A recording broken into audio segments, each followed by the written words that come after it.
प्रियजनों, राधे राधे, जय श्री कृष्णा। मैं हूं चाणक्य राज भारद्वाज और आप देख रहे हैं राशि ज्योतिष दर्पण मन का सुख जीवन का।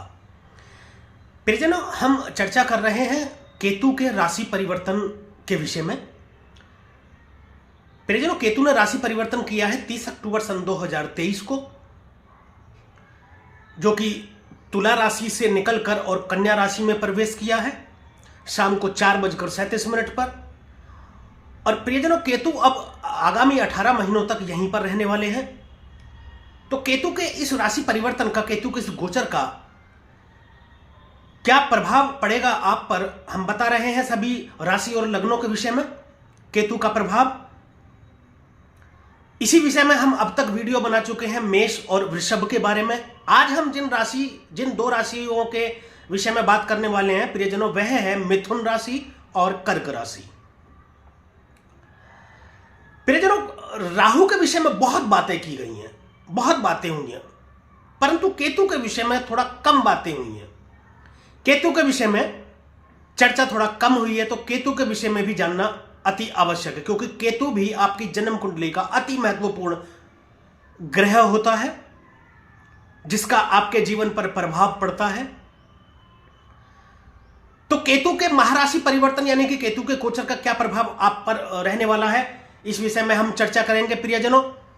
तो कहीं मत जाइएगा, बने रहिएगा मेरे साथ अंत तक। वीडियो में मैं बताऊंगा केतु के गोचर का प्रभाव मिथुन राशि और कर्क राशि और मिथुन लग्न और कर्क लग्न के जातकों पर आगामी 18 महीनों तक कैसा रहने वाला है। और अंत में मैं कुछ उपाय भी बताऊंगा जिससे आप केतु के अशुभ फलों से थोड़ी राहत पा सकते हैं, और केतु यदि शुभ फल दे रहे होंगे तो उनकी शुभता को थोड़ा आप बढ़ा सकते हैं। तो यहां प्रियजनों, सबसे पहले बात करते हैं हम मिथुन राशि की। और उससे पहले हम लोग जानते हैं कि आपकी जन्म कुंडली के जिस किसी भाव या जिस किसी घर में चंद्रमा विराजमान है, यदि वहां पर 3 नंबर लिखा है तो आपकी मिथुन राशि बनती है। यह वीडियो आपके लिए है। और आपकी जन्म कुंडली के पहले घर या पहले भाव में 3 नंबर लिखा हुआ है तो आपकी मिथुन लग्न बनती है। यह वीडियो आपके लिए भी है।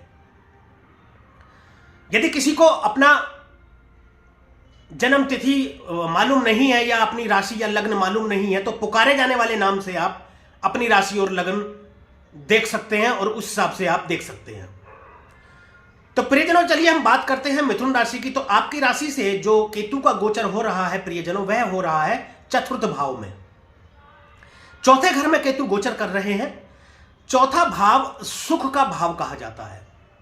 संपूर्ण सुख, भूमि, भवन, वाहन, इन सभी चीजों का विचार चौथे घर से किया जाता है।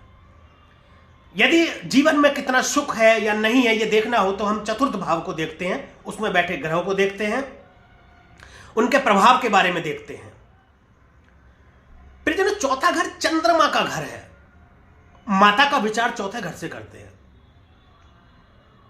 केतु डिटैचमेंट का कारण है, अलगाव का कारण है, मोक्ष का कारण है। केतु दूर करते हैं। देखिए, जिस प्रकार सूर्य को राहु ग्रहण लगाते हैं उसी प्रकार चंद्र को केतु ग्रहण लगाते हैं।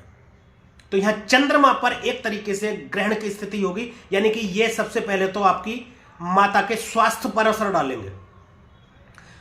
माता के स्वास्थ्य के विषय में विशेष सावधानी बरतने की जरूरत है। दूसरी बात, आपको ये माता से दूर करेंगे, घर से भी दूर करेंगे। अब देखिए, घर से दूर करने का एक मैं उदाहरण के माध्यम से आपको समझाता हूं। इसका नकारात्मक और सकारात्मक दोनों ही पहलू देखिएगा। मान लीजिए कि आप किसी किराए के घर में रहते हैं और आपका अपना घर बनाने का सपना है, तो वो 18 महीने में पूरा हो सकता है और आप इस घर को छोड़कर अपने घर में जा सकते हैं। यह एक सकारात्मकता है। नकारात्मकता यह है कि किसी अन्य कारणों से आपको अपना घर छोड़ करके कहीं दूर जाना पड़े, यह नकारात्मकता है। तो आपको घर से दूर करेंगे, अपनी माता से दूर करेंगे। भूमि, भवन, वाहन, इनका सुख आपको दे सकते हैं, परंतु माता के स्वास्थ्य पर अच्छा असर ये नहीं डालेंगे। चौथे घर में विराज कर केतु ये प्रभाव देते हैं। संतान के विषय में भी आपको थोड़ा सा सावधान रहने की जरूरत है, क्योंकि संतान को भी थोड़ा सा कष्ट हो सकता है। चौथे घर में केतु बैठकर यह प्रभाव देते हैं आपको। तो प्रियजनों, यह रहा चौथे घर में बैठ करके केतु किस प्रकार आपको प्रभावित करेंगे मिथुन राशि वालों के लिए।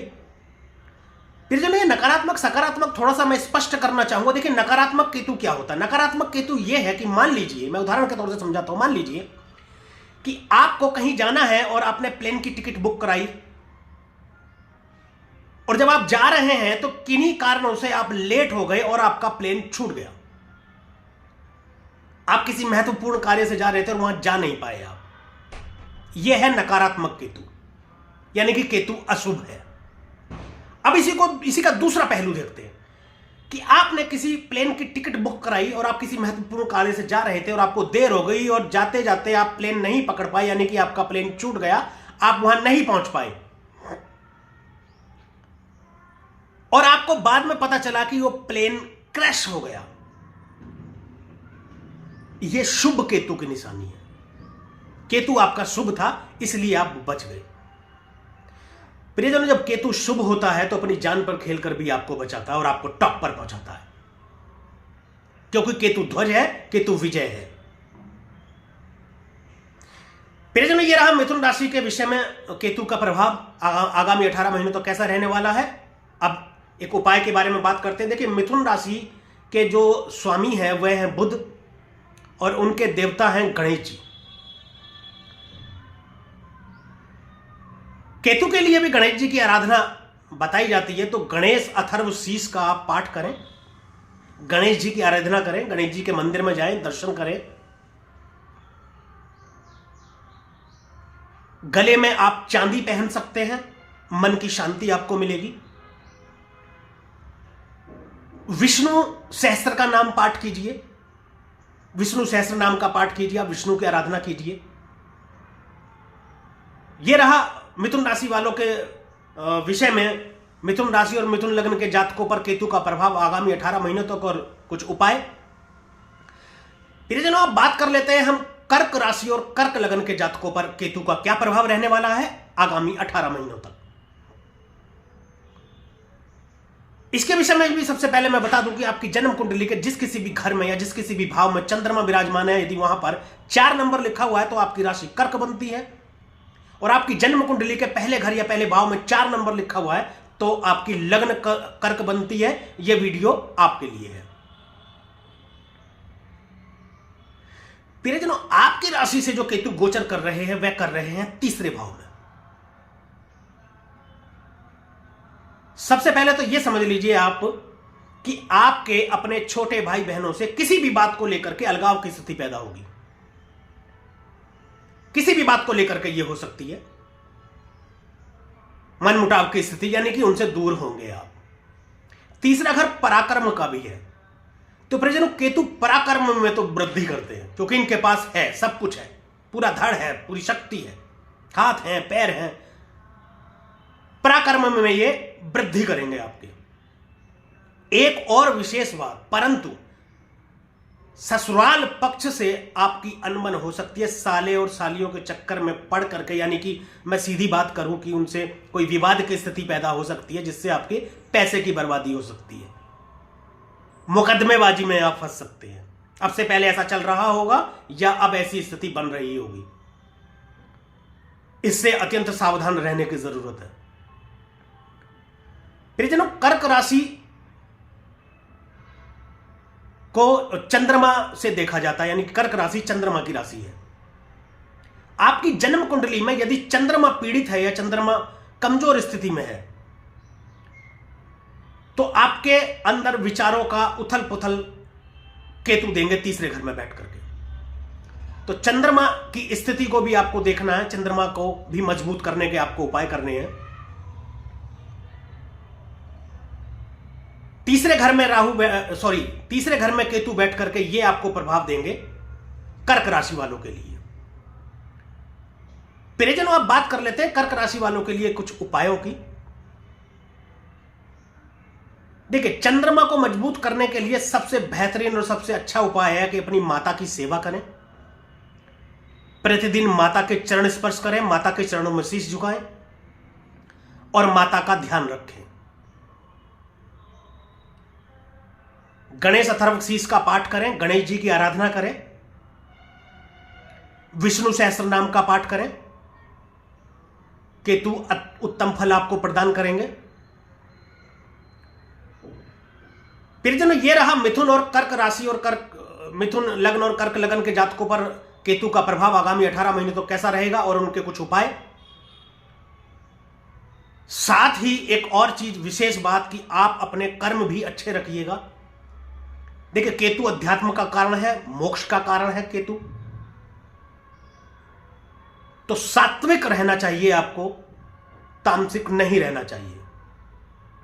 कर्म अच्छे रखेंगे तो सभी ग्रह आपको अच्छा फल प्रदान करेंगे। यदि कर्म आपके खराब हैं या कर्म आप अच्छे नहीं रखते हैं तो आपकी जन्म कुंडली में कितने भी ग्रह अच्छे हो, कितने भी अच्छे भाव में बैठे हो, आपको अशुभ फल ही प्रदान करेंगे, क्योंकि कर्म प्रधान है। तो प्रियजनों, आज के लिए और अभी के लिए बस इतना ही। अगली वीडियो में फिर हम 2 राशियों के विषय में बात करेंगे, केतु के राशि परिवर्तन के प्रभाव के बारे में। अगर हम ये वीडियो आपको अच्छी लगे और हमारी जानकारी आपको पसंद आए तो कृपया वीडियो को लाइक कीजिए, शेयर कीजिए और कमेंट कीजिए, और चैनल को सब्सक्राइब कीजिए तथा बेल आइकन बटन भी दबाइए।